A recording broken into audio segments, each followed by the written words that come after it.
Meron akong i-haul sa inyo na mga school supplies. Dito ko lang yan binili sa malapit sa amin along Litex Road. Kakadivisoria ko lang din. Meron akong pinamili na worth 26,000 pero hindi ko na po na-haul yun. Binili ko po yun sa may Santo Cristo Street, Divisoria kay RJB School Supplies.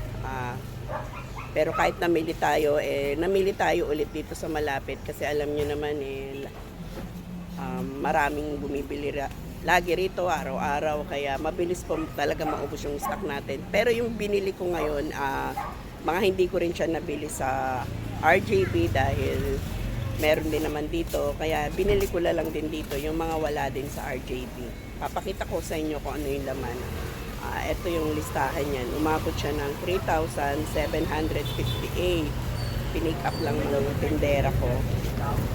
And guys, yan yung halaga na 3,758. Naka-push cart lang yan. Kasi malapit lang din naman yan dito. Pero mahirap din naman yan kung bibit-bitin yan lang. Kaya, yan, malaking bagay din yung aming stroller. Papakita ko sa inyo guys kung ano mga laman yan para sa mga magbabalak na magkaroon ng mga panindang school supplies. Ito, i-haul ko yan para sa inyo.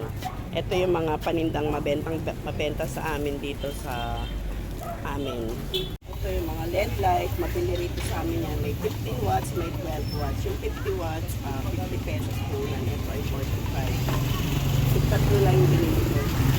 Wala kasi ito sa akin.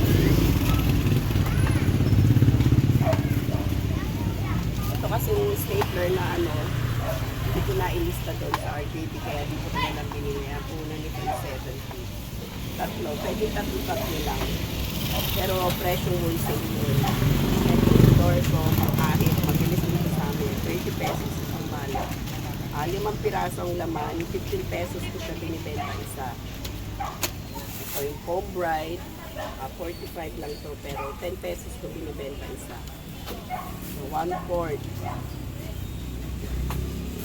So, yung lalo na itong karaya.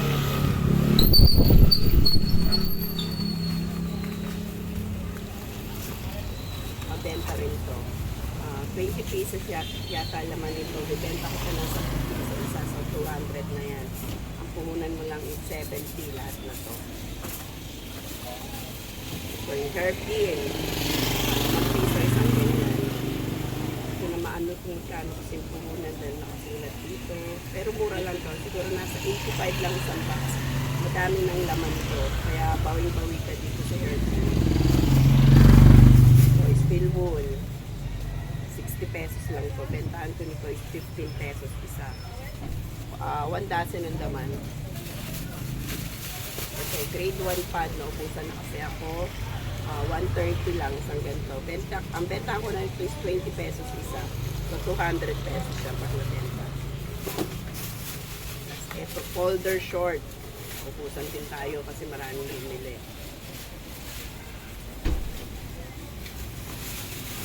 Itong ruler, 42. 10 pesos ko binibenta isa. 42 lang to, 1 dozen.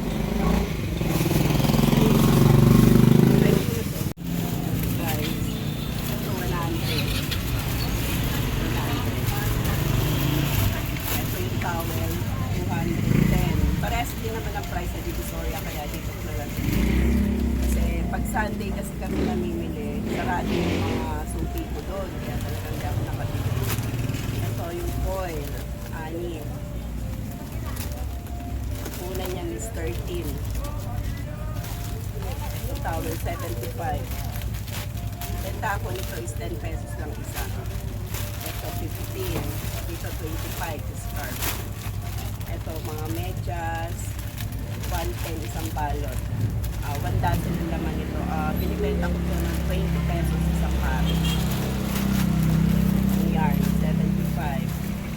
15 pesos ang isang benta. Ito yung mga tigang. 150 yung binibenta.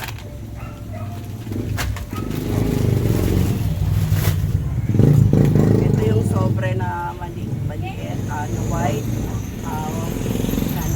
150 ata ito. Makita. Patenta to ngayon dahil yung mga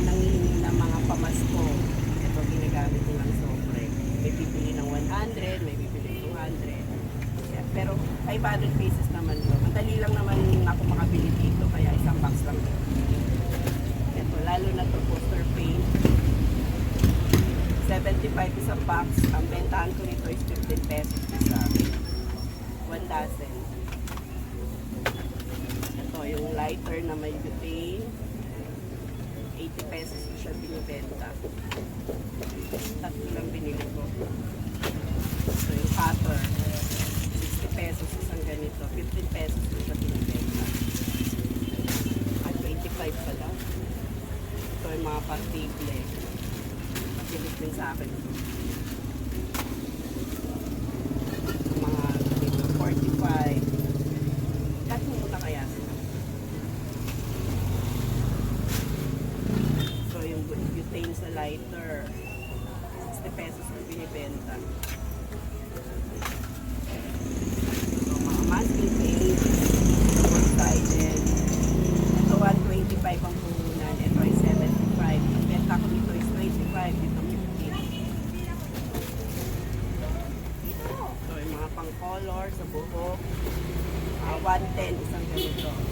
Bentahan ko dito is 20 pesos isa.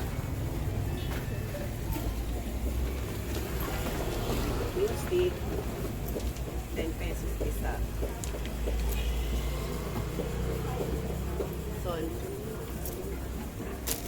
mga hair color. Ang mga mabiling color is brown, black, brown, red,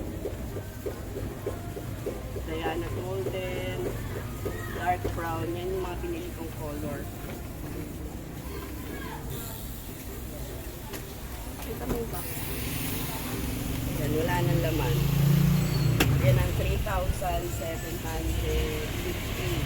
Kami na siguro dyan. At ang 3,758 mo, pag na-ibenta mo na yan, pwede siya maging 6K above. Yun po ang tubuan dito sa aming kanila. Kaya sa mga nais mag ganitong negosyo ay push nyo na yan. At talagang madali nyo na mababawi ang inyong puhunan. Yun lang. Bye-bye guys. At meron tayong bisita rito na kanina pag naghihintay. Hi! Meron po kami chika-chika at kami ay magmamarites muna. Sandali. Bye-bye guys. Thanks for watching and please don't forget to like, share, and subscribe. Bye-bye. I love you all.